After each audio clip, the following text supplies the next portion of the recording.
இன்றைய உணவு இன்றைய உணவு இன்றைய உணவு.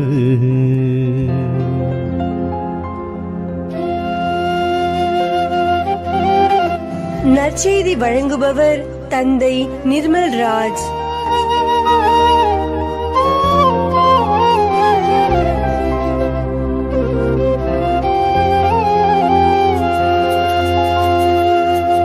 இயேசுவில் அன்பார்ந்த சகோதர சகோதரிகளே, இன்றைக்கு மத்தேயு நற்செய்தி 7ஆம் அதிகாரம் 1-5 வரை உள்ள இறைவார்த்தைகள் நம்முடைய சிந்தனைக்கு தரப்பட்டிருக்கிறது.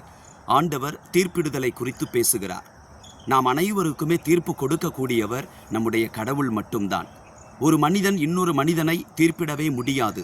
நீங்கள் எந்த அளவையால் அளப்பீர்களோ அதே அளவையால் உங்களுக்கும் அளக்கப்படும் என்று ஆண்டவர் இன்றைய நற்செய்தியில சொல்லுகின்றார். உன் சகோதரனுடைய கண்ணில் இருக்கக்கூடிய தூசை குறித்து கவலைப்படுகிற நீ உன் கண்ணிலே இருக்கக்கூடிய பெரிய மரக்கட்டையை எடுக்க நீ தவறி விடுகிறாய் என்று ஆண்டவர் குறிப்பிடுகிறார். அதனுடைய பொருள் என்ன?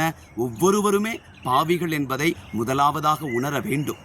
அன்பானவர்களை, ஆண்டவர் இயேசு சிலுவையிலே தொங்கிக் கொண்டிருந்த பொழுது ஒரு நிகழ்வை நாம் வாசிக்கின்றோம். லூக்கா நற்செய்தி 23ஆம் அதிகாரம் 40-41 வசனங்களிலே நல்ல கள்ளனுக்கும் கெட்ட கள்ளனுக்குமான ஒரு உரையாடலை நாம் அங்கே பார்க்கிறோம். நல்ல கள்ளன் மற்றொருவனை பார்த்து சொல்லுகிறான், கடவுளுக்கு நீ அஞ்சுவதில்லையா?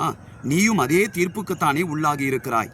நாம் தண்டிக்கப்படுவது முறையே, நம் செயல்களுக்கேற்ற தண்டனையை நாம் பெறுகிறோம். இவர் ஒரு குற்றமும் செய்யவில்லையே என்று ஆண்டவர் இயேசுவை குறித்து அவன் கெட்ட கள்ளனிடத்தில் பேசுகிறான். அன்பானவர்களே, நம் ஆண்டவர் இயேசுதான் நம்முடைய மீறுதல்களுக்காக, நாம் புரிகின்ற பாவங்களுக்காக சிலுவையிலே சொல்லொன்னா வேதனையைப்பட்டு இரத்தம் சிந்தி தன் உயிரை தந்தையின் கடவுளிடத்தில் ஒப்பு கொடுத்தார். அன்பானவர்களே, ஆகையினால் தீர்ப்பளிக்கக்கூடிய அதிகாரம் ஆண்டவருக்கு மட்டுமே உண்டு. நாம் மற்றவர்களை தீர்ப்பிட நாம் யார்? திருத்தந்தை பிரான்சிஸ் அவர்கள் பதவியேற்ற புதிய காலகட்டத்தில் சொல்லப்பட்ட காரியம் இதுதான். ஓரின சேர்க்கையை குறித்து, அந்த வாழ்க்கையில் வாழுகிறவர்களை குறித்து அவரிடத்தில் கேள்வி கேட்டபொழுது அவர் சொன்னார், அடுத்தவர்களை தீர்ப்பிட நான் யார்?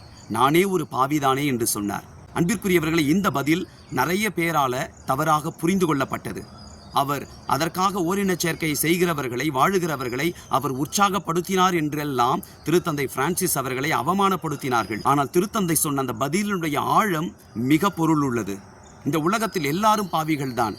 உடல் அளவில, உள்ளத்தளவில, உளவியல் அடிப்படையில, வாழ்வின் ஏதோ ஒரு காலகட்டத்தில சூழ்நிலையின் நிமித்தம் ஏதோ ஒரு மனிதனோ மனுஷியோ பாவம் செய்திருக்க கூடும். பாவிகளாகவே வாழக்கூடிய சூழ்நிலையிலே அவர்கள் இருப்பார்கள்.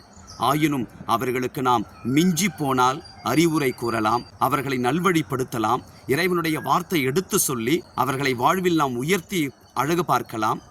ஆனால் யாரையும் நாம் தீர்ப்பிட்டு விடக்கூடாது.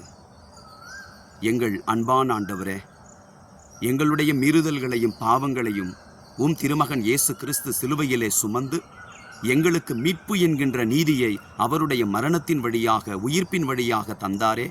தீர்ப்பு கொடுக்கிற அதிகாரம் மூவொரு கடவுளாகிய உமக்கு மட்டுமே உண்டு என்பதை நாங்கள் உணர்ந்து, இந்த உலகில் வாழுகிற எப்படிப்பட்ட மனிதனோ மனுஷியோ இருந்தாலும் நாங்கள் யாரையும் தீர்ப்பிடாதபடி எங்களுக்கு நல்ல மனதை கொடுப்பீராக.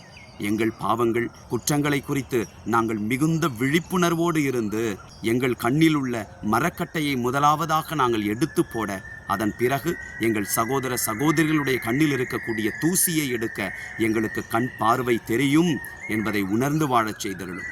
இயேசுவின் நாமத்தில் ஜெபிக்கின்றோம் தந்தையே. ஆமேன். God bless you.